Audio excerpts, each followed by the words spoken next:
Good morning to all of you students. इससे previous lecture में हमने जाना था वेक्टर्स के बारे में, एडिशन ऑफ वेक्टर के बारे में जाना था।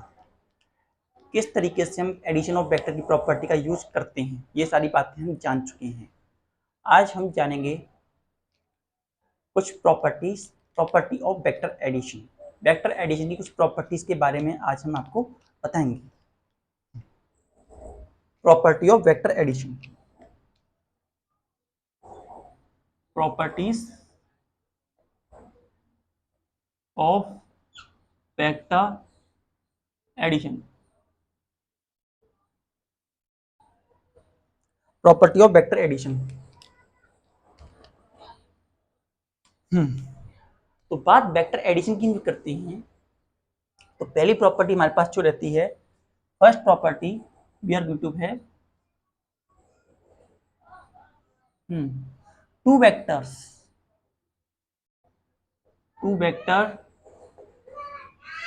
Of same properties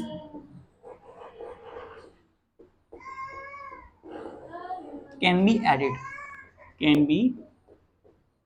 added. दो वेक्टर जिनकी प्रॉपर्टी सेम है, two vector that have the same property are said to be addable. अगर वो एडेबल हैं, जैसे फोर्स का वेक्टर फोर्स से ही ऐड हो सकता है, डिस्टेंस का डिस्टेंस में हो सकता है, डिस्प्लेसमेंट का डिस्प्लेसमेंट में हो सकता है, वेलोसिटी का वेलोसिटी में वेक्टर, इस तरीके से टॉर्क का टॉर्क में हो सकता है, एंगल ऑफ वेलोसिटी का जो होता है एंगल ऑफ वेलोसिटी में हो सकता है। तो कहने का मीन ये है कि दो सेम प्रॉपर्टी के बीच में ही एडिशन हो सकता है। जैसे कि हम किलो को मीटर में ऐड नहीं कर सकते, मीटर को जो है टाइम में ऐड नहीं कर सकते, सिमिलर मैनर टाइम को टाइम में ऐड किया जाता है, सेकंड को सेकंड में ऐड किया जाता है, किलोग्राम में ऐड होता है। इन अ सिमिलर मैनर जो vector of same kind are going to be added with same type of quantity. Vector जो होते हैं कम्युनिकेटिव नेचर के होते हैं, vector are communicative by nature. Second, vector are communicative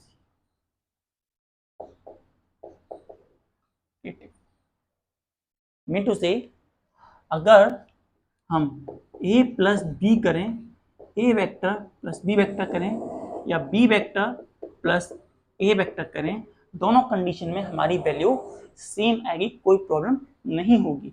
जैसा हम एग्जांपल देते हैं, हम प्रूफ देखते हैं इसका। प्रूफ के लिए हम लेंगे एक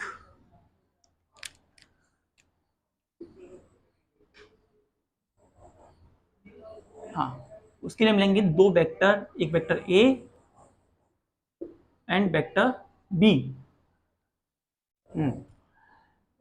यहां इसे बोलेंगे o, और यहां ये हमारा जगह a, ये हमारे लिए b। अब यहां से हमारे पास ये वेक्टर कहीं जाकर यहां मिलता है, that is point q। Vector भी है। नाउ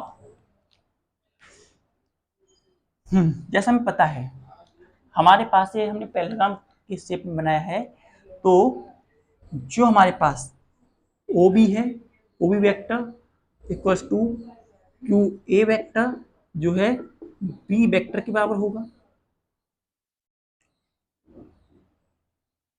वहीं जो OA वेक्टर है वो QB वेक्टर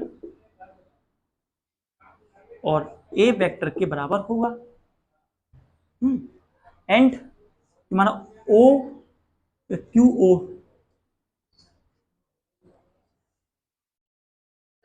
QO है, वो हमारा बराबर होगा, इट इज R वेक्टर या रिजल्टेंट वेक्टर के बराबर हमें वैल्यू देगा।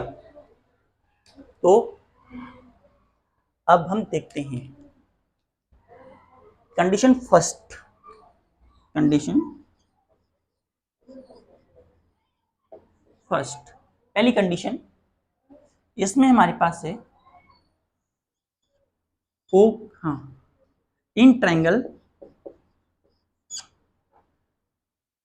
ओ ए क्यू, हमारे रेक्टेंगल ट्रायंगल है O A Q, O A Q में हमारे पास क्या है, ये वेक्टर बी है तो ये भी वेक्टर बी है, और ये वेक्टर ए है तो ये भी वेक्टर हमारा ए वेक्टर है। तो in triangle O A Q we have O Q equals to O Q vector equals to O A vector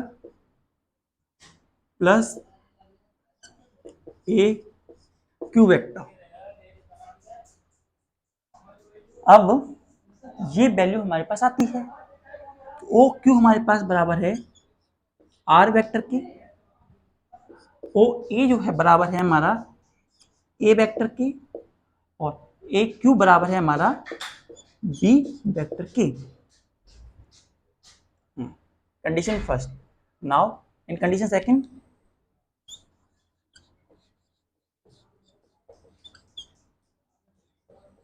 इनके जो कंडीशन सेकंड केस में हम देखेंगे, अब हम दूसरा ट्रायंगल लेंगे।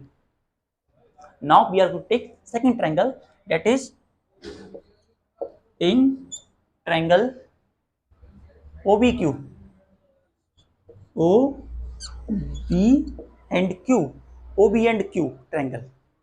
तो ओ क्यू हमारे पास, ओ क्यू वेक्टर जो है वो हमारे पास बराबर होगा O B vector plus B Q vector. अब देखिए ओ क्यू वेक्टर हमारे पास जो था वो आर वेक्टर के बराबर था, आर वेक्टर के बराबर था। ओ बी हमारे पास बी वेक्टर के बराबर है, O B equals to B vector, and B Q जो है हमारे पास ए वेक्टर के बराबर है। तो हम यहाँ क्लियरली देख पा रहे हैं आर जो है ए बी और बी ए दोनों के बराबर है।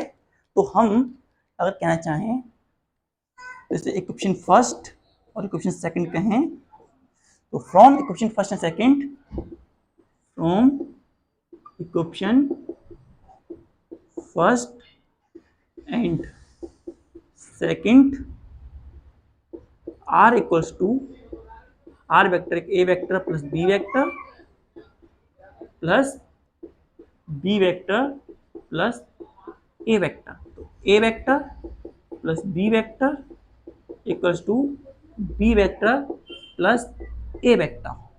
So mean to say the vector are going to be associated, vector addition is going to be associated by nature.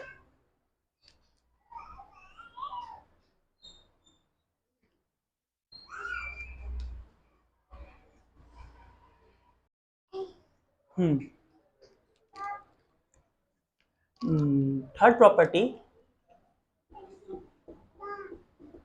vector law of addition, vector law of addition is associative by nature, is associative। Vector law of addition जो होता है वो associative होता है। वो कैसे, इसके लिए हम लेंगे कोई तीन vector, we are going to take three vectors, vector A, vector B and vector C.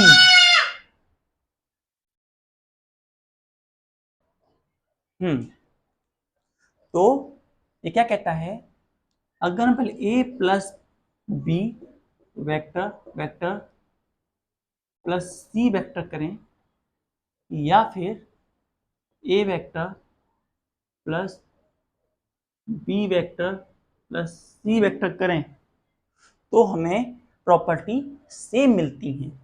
तो इसके लिए हम देखेंगे एक रेक्टेंगल, एक क्वाड्रेटर बनाएंगे, एक इस तरीके से ये हमारे पास ए वेक्टर, ये हम, हाँ जस्ट अ मिनट,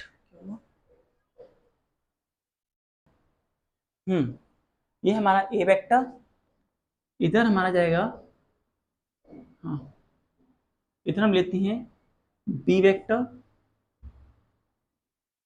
और इधर हम लेते हैं सी वेक्टर, और यहां इसको बोलेंगे ओ A B C.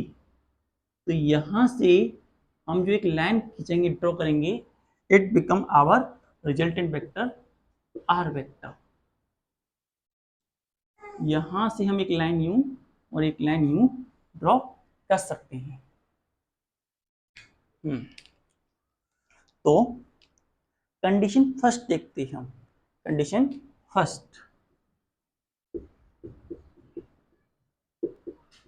Condition first, condition first में हम देखेंगे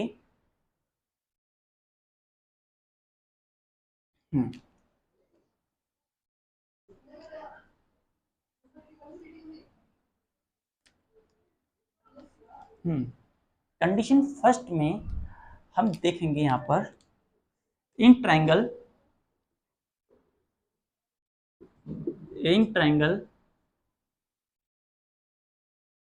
ओ A B, triangle O A B में तो हम क्या देख रहे हैं, जो ओ बी है, ओ बी जो है वेक्टर बराबर है O A vector plus A B vector के।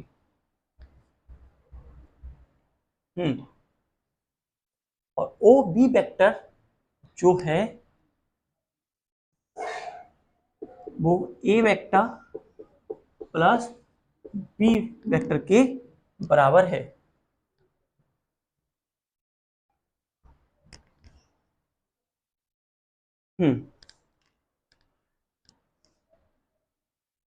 नाउ अब हम ओ, जब हम ओ बी वेक्टर में ऐड करते हैं बी सी वेक्टर, जब ओ ए वेक्टर जो ये वाला था इसमें सी वेक्टर ऐड कर दिया तो हमें शॉर्टेस्ट डिस्टेंस इनिशियल पोजीशन और फाइनल पोजीशन के बीच में ये वेक्टर आर मिलता है, it is O C vector. So हमारे पास जो ओ बी की वैल्यू थी वो ए प्लस बी थी, A plus B, A vector B vector plus B C की वैल्यू जो थी सी वेक्टर थी, एंड ओ सी जो था वो हमारा आर वेक्टर के बराबर था। तो हमारे पास क्या वैल्यू मिलती है, हमें वैल्यू मिलती है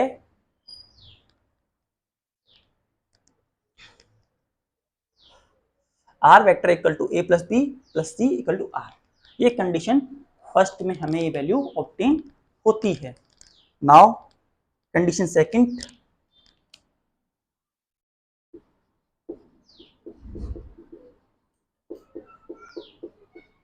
कंडीशन सेकंड के लिए हम ट्रायंगल लेते हैं in triangle A B C, in triangle A B and C. तो ए सी वेक्टर जो है हमारा बराबर होगा A C vector A vector plus B C vector के, equals to A B vector plus A vector plus B C vector, B C vector के बराबर होगा। अब ए बी वेक्टर हमारे पास बी के बराबर है, B C vector, A B vector जो है हमारा बी वेक्टर के बराबर है, बी सी वेक्टर हमारा सी वेक्टर के बराबर है। नाउ अब हम ओ A vector A C vector में ऐड कर देते हैं। ओ ए वेक्टर हमने ए सी वेक्टर में ऐड किया। हमने स्टार्टिंग यहां से की थी, फिर हमें ये यहां तक मिला, फिर हमने इसे आगे यूं बढ़ाया, तो shortage distance initial position final position R है। तो हमारे पास मिलता है ओ सी के बराबर, उसी वेक्टर के बराबर वैल्यू मिलती है। तो ओ ए की वैल्यू हमारे पास क्या थी, A vector plus B plus C vector, B vector plus C vector equals to R vector. Now it's a first equation we have, it's a second equation we are going to be have। First और second equation हमारे पास आ गई। तो from first and second equation A plus B vector plus C vector बराबर A vector plus B vector plus C vector. This is the property we are going to be have। It is the associativity of the vector addition। Associative property होती है हमारी vector addition की। Note down.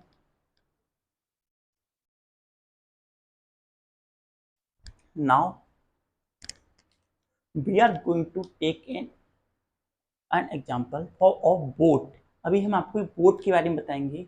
जो boat होती है, जब एक boat वाला पर्सन, जो तैराक होते हैं, जो बोट चलाने वाले होते हैं, जब वो बोट को एक किनारे से दूसरे किनारे पर लेकर के जाते हैं, तो वो स्ट्रेट बोट को नहीं चलाते हैं, वो बोट को मूव कराते हैं by taking some angle to take that point in which they want to reach.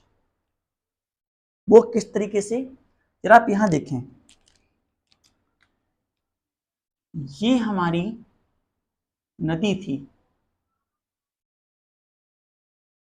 यहां से लेकर के यहां तक, हम यहां दिखा देते हैं, यहां से लेकर यहां तक इसका डिस्प्लेसमेंट एस है।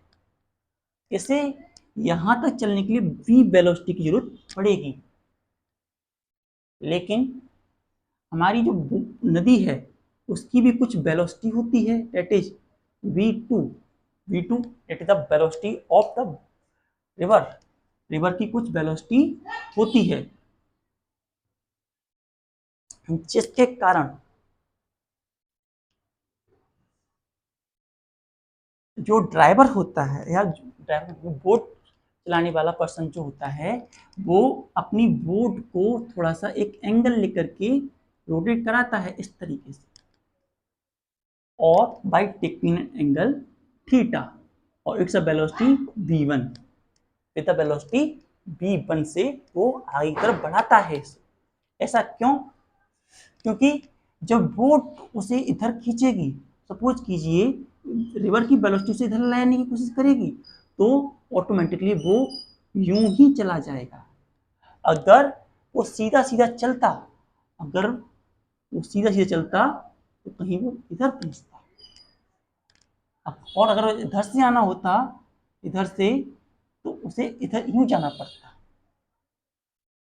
इस तरीके से थीटा। अगर उसे यहां से यहां आना है तो उसे थोड़ा सा इधर से निकलना पड़ेगा, थोड़ा एक्स्ट्रा, और अगर उसे यहां से यहां जाना है, mean to say A B C and D,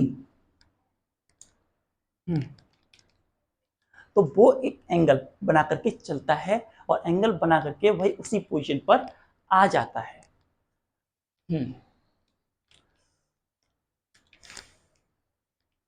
so in this manner, जो बोट ड्राइवर होते हैं वो अपने आप को सेम पोजीशन पर विद एक्चुअल टाइम पहुंचा देते हैं। यहां पर नोट डाउन।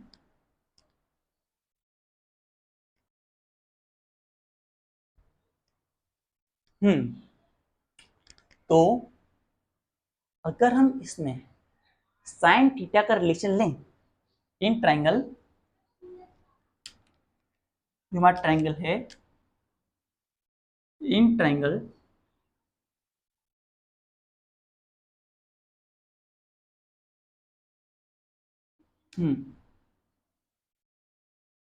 इन ट्राइंगल हम लेते हैं एबीसी, ए बी सी, तो साइन थीटा का एंगल होगा साइन थीटा, वो हमारे पास बी सी अपॉन ए सी के बराबर आएगा, that is B two upon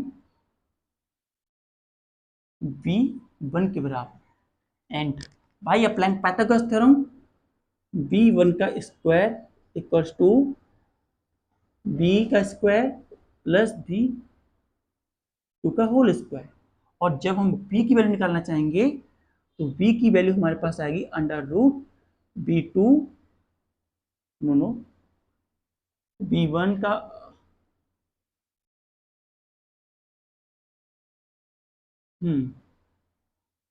B one का whole square minus B two का होल स्क्वायर के बराबर हमारी b की वैल्यू आती है। इन सिमिलर मैनर, अगर हम डिस्टेंस निकालना चाहें, अगर हम इसी ट्रायंगल को डिस्टेंस के लिए लें और डिस्टेंस के रेस्पेक्ट में हम BC को डिस्टेंस माने x और इसको डिस्टेंस माने s, और द केस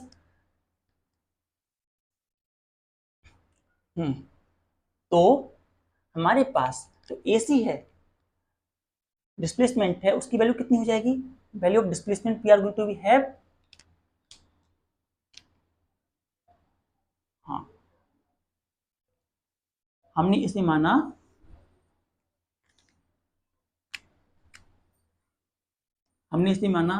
x2, इसे माना x1 in case of distance. तो अब हम in triangle A B C sine theta का रिलेशन लेंगे तो हमें क्या मिलेगा? ये मिलेगा बी सी, ये वेलोसिटी के लिए था, वेलोसिटी, ये डिस्प्लेसमेंट के लिए है, डिस्प्लेसमेंट के लिए है, बी सी अपॉन ए सी। बी सी हमारा बराबर है x2 अपॉन x1 के बराबर है। नाउ इज दिस मैनर, जो हमारे पास s होगा उसकी वैल्यू सिमिलर तरीके से हम करेंगे तो x1 का स्क्वायर माइनस x2 के स्क्वायर के बराबर आएगा। सो ये हमारे पास डिस्प्लेसमेंट आ गया और वो भी आ गया। तो time taken by the body, कितना टाइम लगेगा ए से बी तक जाने में? तो time taken by the body, by the body, body के द्वारा कितना टाइम लिया जाएगा ए पोजीशन से बी पोजीशन पर रीच करने के लिए, उसे देखते हैं। वो बराबर होगा, जैसा पता है डिस्प्लेसमेंट जो होता है वेलोसिटी इनटू टाइम के बराबर होता है, वेलोसिटी इनटू टाइम के बराबर होता है। तो हमारी टाइम जो है वो बराबर हो जाएगी एस अपॉन वेलोसिटी के।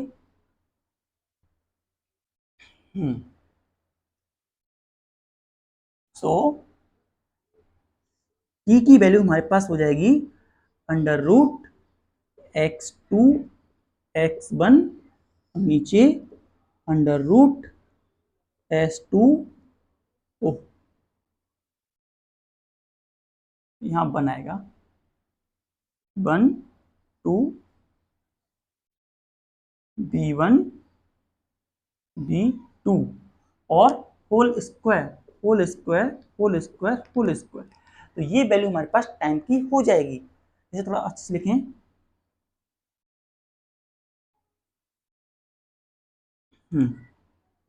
X square 1 X square 2 under root and b1 का स्क्वायर माइनस b2 का होल स्क्वायर अंडर रूट। ये हमारे पास वैल्यू आती है टाइम की, time taken by the body की हमारे पास इस फॉर्म में वैल्यू ऑब्टेन होती है।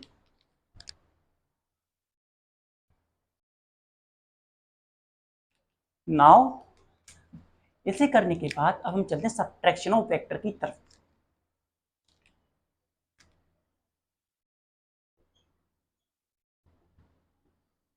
Subtraction of vectors.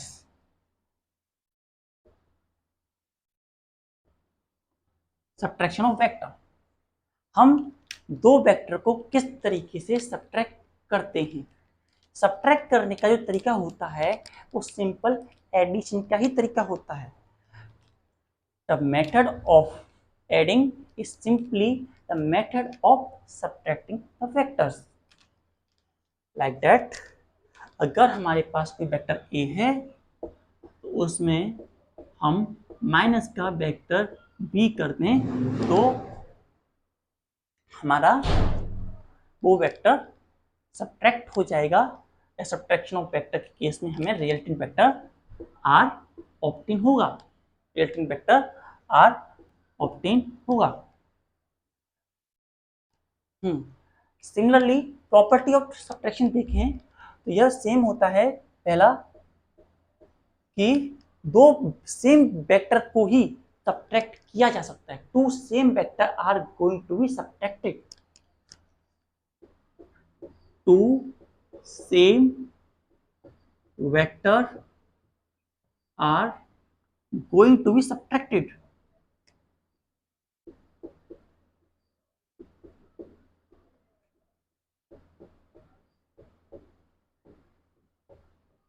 दो सेम टाइप के वेक्टर को ही सब्ट्रैक्ट किया जा सकता है।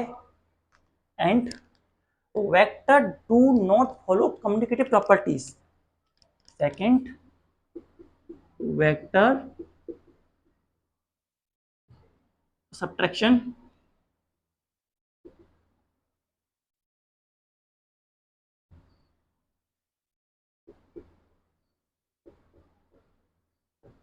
do not follow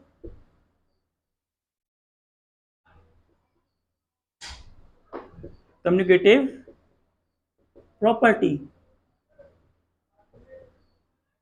that is a plus minus b vector is not equals to b vector plus a minus b vector। ये दोनों प्रॉपर्टीज सेम नहीं होंगी। In a similar manner, third, vector subtraction या हम subtraction vector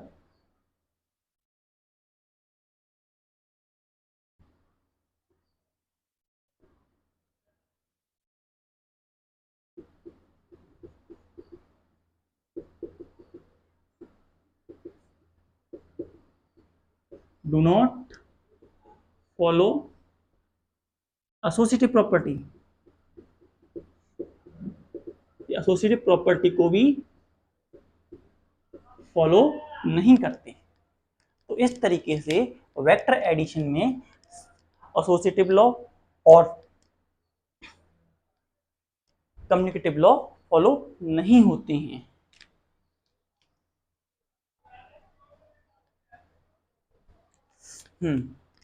like that, A minus B vector minus C vector vector vector is not equals to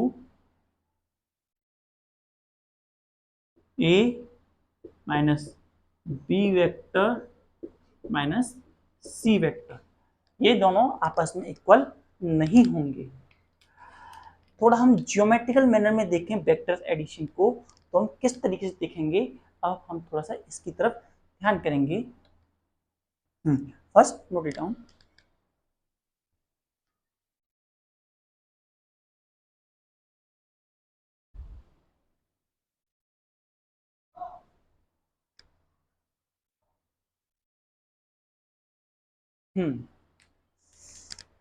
geometrical manner में हम इसे देखते हैं, तो इसके लिए हम एक वेक्टर ए लेते हैं, we have a vector a vector we are going to be have, and this is the vector we are going to have, that is b vector.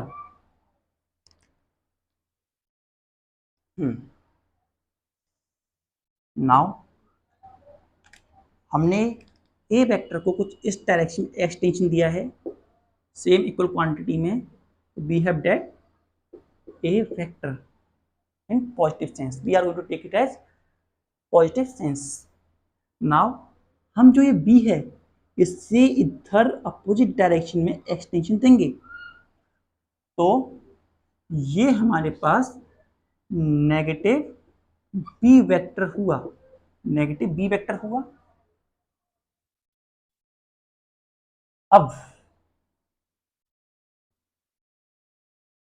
हम इनके नाम ले लेते हैं, अलग पॉइंट के हम नाम दे देते हैं, जैसे कि ओ ए बी सी डी. तो हम यहाँ पर इस एरिया में हम देख रहे हैं ट्राइंगल बन रहा है और two sides of triangle A O और ओ डी. तो थर्ड साइड जो भी ट्राइंगल की वो हमें उसका रिजल्टेंट वेक्टर देगी. तो रिजल्टेंट वेक्टर हमारे पास ये आता है, इसे हम ज्वाइन कर दें तो हमारे पास रिजल्टेंट वेक्टर यहाँ पे आता है ए वेक्टर प्लस माइनस का B vector,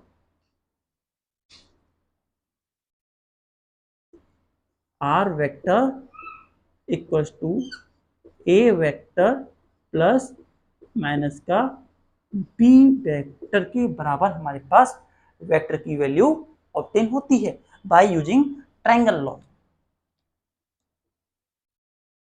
bye using triangle law,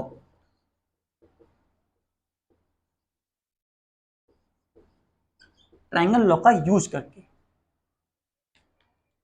now इसी को हम थोड़ा इधर की साइड एक्सटेंशन कर देते हैं और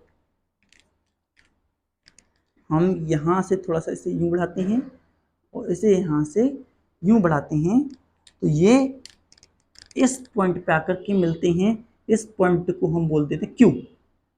अब देखिए यहां पर ये हमारा ए वेक्टर, यहां पर ये हमारे पास ए वेक्टर है और ये हमारे पास बी वेक्टर है. तो ये हमारे पास पैरेललोग्राम बन रहा है, that is O C Q D, एक पैरेललोग्राम की फॉर्म बन रही है हमारे पास. तो by using the parallelogram law जो आर की वैल्यू होगी वो होगी हमारी ए वेक्टर प्लस माइनस के B vector, A vector minus के बी वेक्टर, और हमारी वैल्यू जो बनेगी वो बाय यूजिंग पैरेललोग्राम लॉ में मिलेगी. By using parallelogram law, parallelogram law का यूज करके हमने इसकी वैल्यू फाइंड आउट की. इसके बाद जो हमारे पास लॉ था उसमें अगर हम देखें यहाँ पे एक एंगल हमारा थीटा बन रहा है, ये हमारा थीटा एंगल है. तो ये पूरा एंगल, दैट होल एंगल, और ये अल्फा है हमारा एंगल, तो ये हमारा पूरा एंगल जो है 180 माइनस थीटा के बराबर हमारे पास एंगल बनता है, 180 माइनस थीटा के बराबर एंगल बनता है. तो हमारे पास जो वैल्यू मिली थी रिजल्टेंट वेक्टर की, रिजल्टेंट वेक्टर आर की, R equals to under root A square plus B square plus 2ab cos theta. और यहाँ पर अगर हम इनके लिए a माइनस बी की कंडीशन में एंगल निकालते हैं तो हमारे पास थीटा जो है 180 माइनस थीटा के बराबर आ जाता है.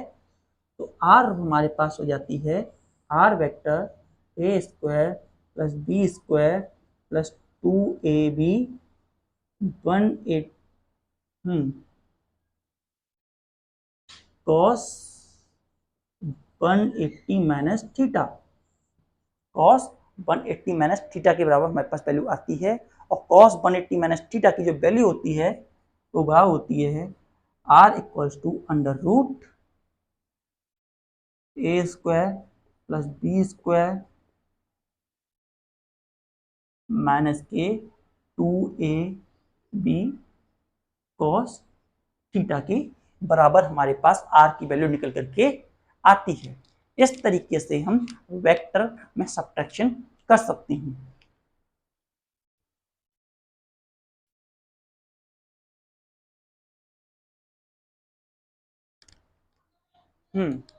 इन अ सिमिलर मैनर, अगर हम रिलेटिव वेलोसिटी देखना चाहते हैं, जिस तरीके से हमने वेक्टर देखा सब्ट्रैक्शन, रिलेटिव वेलोसिटी अगर हम देखना चाहते हैं, if we want to see the relative velocity, how we can see, let us see relative velocity.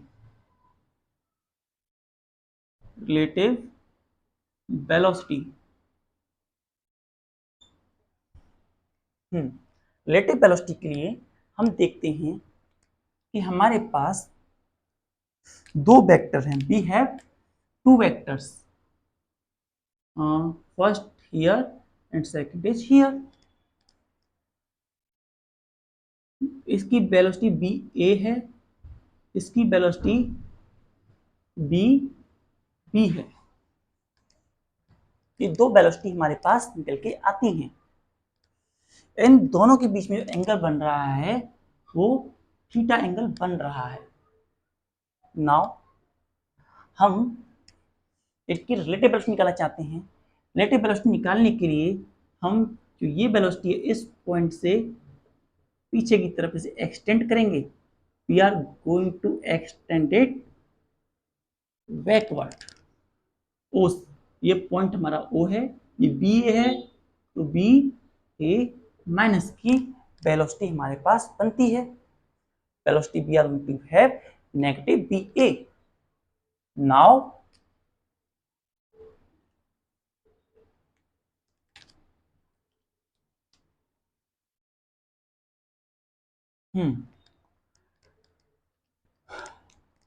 अगर हम सपोज करें इसे हम एक्सटेंड करके यहाँ पे ज्वाइन कर दें, पैरेललोग्राम बनेगा। आप अज्यूम कर सकते हैं इस बात को। अभी हम ना करें तो, लेकिन आप समझ जाइए कि अगर जिस तरीके से हमने यहाँ पर इन दोनों लाइन को कांटेक्ट में लाया, एक पैरेललोग्राम बना, उसी तरीके से तो इन दोनों का रिजल्टेंट में कुछ यहाँ से यूं मिलेगा, और ये वैल्यू हमारे पास होगी बी ए बी की, क्योंकि ये हमें एक पैरेललोग्राम का शेप मिल रहा है। कुछ जब हम इसे यहाँ से यूं और यहाँ से यूं लेकर के आते हैं तो पैरेललोग्राम का शेप हमें ऑब्टेन होता है। तो वेलोसिटी बी ए बी हमें मिलती है बी बी माइनस बी ए के बराबर। Now in the case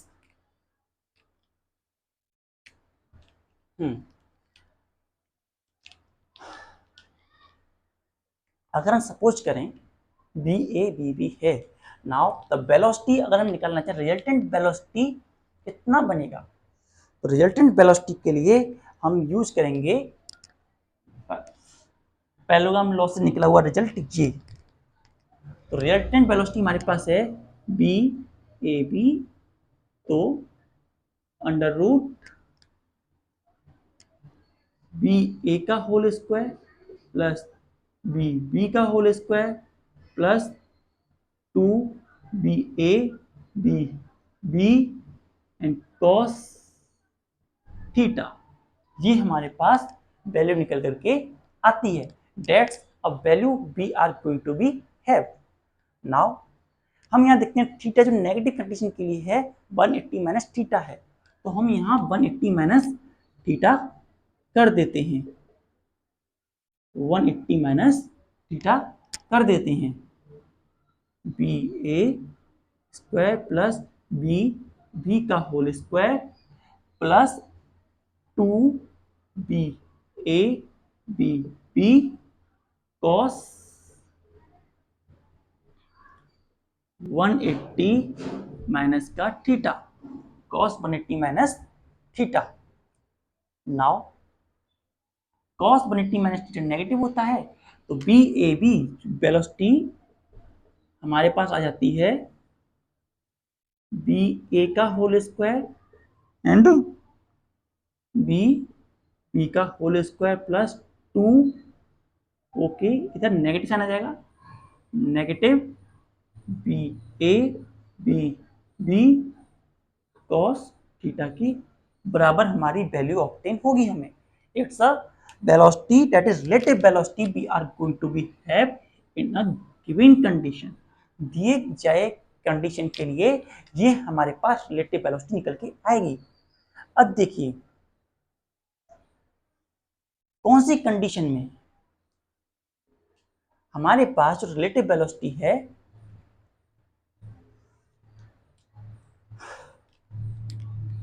maximum होगी।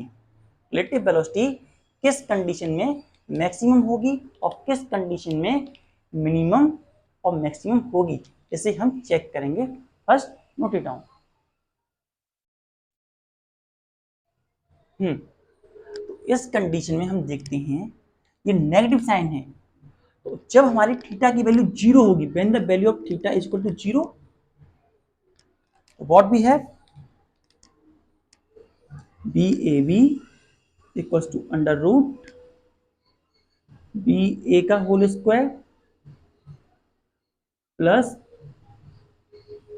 बी बी का होल स्क्वायर और cos जीरो पे वैल्यू जीरो होती है, 2b A B B cos zero पे जीरो वैल्यू हुई, ये a प्लस बी का होल स्क्वायर बन रहा है, तो बी ए बी,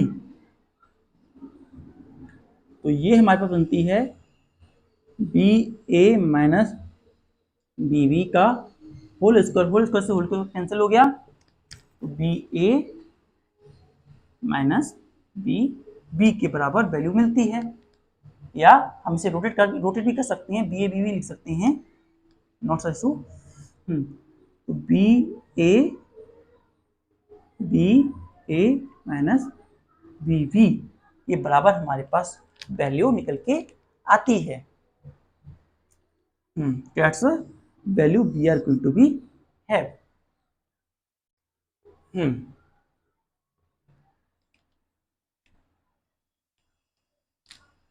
तो इसके बाद अगर मिनिमम चाहिए में क्या मिनिमम चाहिए तो एक दूसरे के परपेंडिकुलर होना चाहिए। दैट इज अगर थीटा की वैल्यू 90 हो तो ऐसी कंडीशन में B A B relative velocity जो होगी वो हमारी हो जाएगी अंडर रूट बी ए का whole square plus B P का होल स्क्वायर, कॉस 90 से कैंसिल हो जाएगा। तो इस तरीके से हम when theta equals to 90 degree, जब थीटा की वैल्यू 90 डिग्री के बराबर होगी तो ऐसी कंडीशन में हमें ये रिजल्ट ऑब्टेन होगा। That result is going to be obtain when theta is equal to 90 degree. तो रिलेटिव वेलोसिटी जो होती है मैक्स, जब दोनों पर सेम एंगल थीटा के होगा तो हमें मैक्सिमम मिलेगा। हाँ, तो इस तरीके से हम रिलेटिव वेलोसिटी को मेजर कर पाते हैं। मीन टू से क्या मतलब है इसका कि वो कितनी कम वेलोसिटी होगी उसकी या कितनी कम वेलोसिटी हमें लगेगी with respect to B of A या ए ऑफ बी। एक बॉडी ए की वेलोसिटी बी के रेस्पेक्ट में कितनी कम है और एक वेलोसिटी ए के रेस्पेक्ट में बी की वैल्यू कितनी कम है।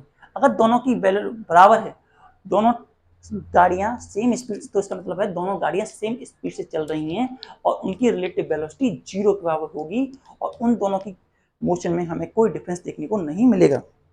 We are not able to distinguish any difference in between their velocity। उनकी वेलोसिटी में हमें कोई डिफरेंस देखने को नहीं मिलेगा।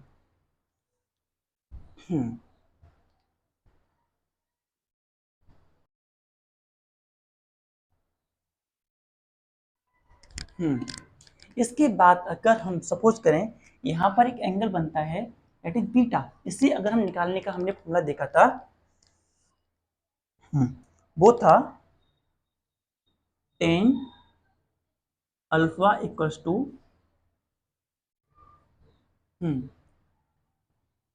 ए sine theta upon, just a minute,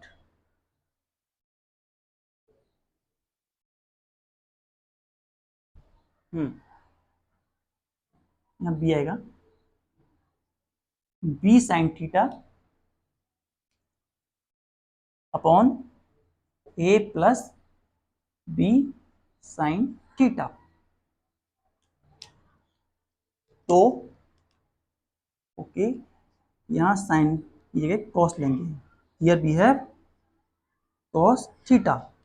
तो थीटा की जगह जब हम थीटा की जगह हम 180 माइनस थीटा करते हैं, थीटा की जगह हम 180 माइनस थीटा करते हैं, तो हमारे पास क्या वैल्यू आती है, B sine 180 minus theta upon A plus B cos 180 minus theta. और 180 माइनस थीटा सॉल्व करने पर जो टेन अल्फा की वैल्यू हमारे पास आती है वो हो जाती है बी साइन थीटा अपॉन ए माइनस बी कॉस थीटा के बराबर हमें वैल्यू ऑब्टेन होती है। इस तरीके से हम एंगल भी फाइंड आउट कर सकते हैं।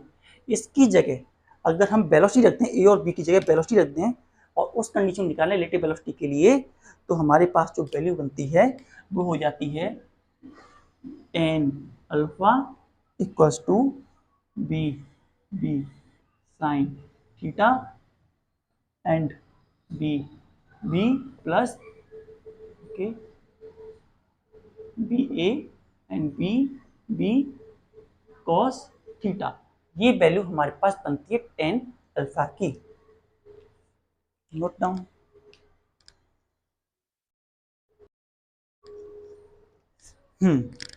Now we are going to deal with another problem like that।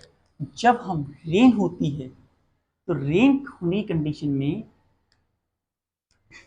हम किस पोजीशन पे अम्ब्रेला रखें या तो वो पर्सन किस पोजीशन पे अम्ब्रेला रखे तो उसे कम से कम रेन को महसूस करना पड़े। तो देखिए यहाँ से पर्सन मूव किया, it's a movement of person. हम जिस वेलोसिटी से मूव कर रहा है पर्सन हम उसे बी एम कहेंगे। हमारी जो रेन है वो नीचे की तरफ जाती है, डाउनवर्ड डायरेक्शन में जाती है, तो रेन को हम लेंगे इधर, दैट इज बी आर। ये रेन हमें डाउनवर्ड डायरेक्शन में मूवमेंट कर रही है और हमारा अम्ब्रेला कहीं यहाँ पे लगा हुआ है हमें सेफ्टी देने के लिए, टू प्रोवाइड अस सेफ्टी। तो अब हम किस तरीके से अम्ब्रेला को रखें कि हम कम से कम रेन की वेलोसिटी को एक्सपीरियंस करें। तो देखिए अब ये हमारा वेलोसिटी बी एम है, हम इसे थोड़ा सा इधर आगे की तरफ बढ़ा दिया, यहाँ पॉजिटिव था तो नेगेटिव बी एम आएगा और इसका जो रिजल्टेंट वैल्यू होगी, रिजल्टेंट वैल्यू हमें इधर मिलेगी, that is V R M के बराबर हमें रिजल्टेंट मिलेगा इसका, इस तरीके से। और अभी हमने वेलोसिटी का फॉर्मूला निकाला है, अभी केवल हम थीटा के रेस्पेक्ट में, इसके रेस्पेक्ट में थीटा निकालें केवल, नेगेटिव नेगेटिव नहीं। तो हमारे पास जो वैल्यू बनती है उसके लिए हम देखेंगे क्या वैल्यू बनती है। तो B R M equals to under root B R का स्क्वायर बी एम का square plus 2 B R B M and cos theta. हाँ, हम रेन की वेलोसिटी में कुछ अंतर नहीं कर सकते, हम मेन की वेलोसिटी को भी चेंज नहीं कर सकते अपने अकॉर्डिंग। केवल हम अम्ब्रेला को अगर इस तरीके से अरेंज करें कि वो बी आर और बी एम के बीच में थीटा बनाए, वो 90 डिग्री के बनाए, तो ऐसी कंडीशन में हमारी रिलेटिव वेलोसिटी मिनिमम हो सकती है। और जब हमारी वेलोसिटी मिनिमम होगी ऐसी कंडीशन में ही और हमारे पास अपने आप को सेव करने का सबसे अच्छा तरीका होगा, क्योंकि उस कंडीशन में सबसे कम फोर्स हमें रेन के द्वारा महसूस होगी, हमारा अम्ब्रेला सेफ रहेगा। तो जब थीटा की वैल्यू हमारे पास 90 डिग्री के बराबर होगी तो जो फोर्स लगेगी, रिलेटिव वेलोसिटी जो होगी वो सबसे मिनिमम होगी। आप देख सकते हैं पूरा ही सिस्टम से हट जाएगा। तो हमारे पास क्या बचेगा, when theta equal 90 B R M equals to under root B R का whole square and B M का होल स्क्वायर, ये हमारे पास रिलेटिव वेलोसिटी आ जाती है। तो जब कभी भी हम अपने अम्ब्रेला को रखते हैं रेन के सामने, तो वो हमें कुछ इस तरीके से 90 डिग्री पर रखना चाहिए, ताकि हम जो रिलेटिव वेलोसिटी हो वो मिनिमम हो। और रिलेटिव वेलोसिटी अगर मिनिमम होगी तो हमारे पास रेन भी कम से कम आएगी। एंड जो टेन थीटा का रिलेशन निकलेगा हमारा, टेन थीटा का relation B plus T of men, अगर हम रिलेशन लगाएं इस तरीके से और यहाँ थीटा लें, B M upon B R करें, B M upon B R करें, तो हमें ये वेलोसिटी ऑब्टेन होती है। और थीटा की वैल्यू हमारे पास आती है tan inverse B M upon B R के इक्विवेलेंट हमें वैल्यू ऑब्टेन होती है। Note down.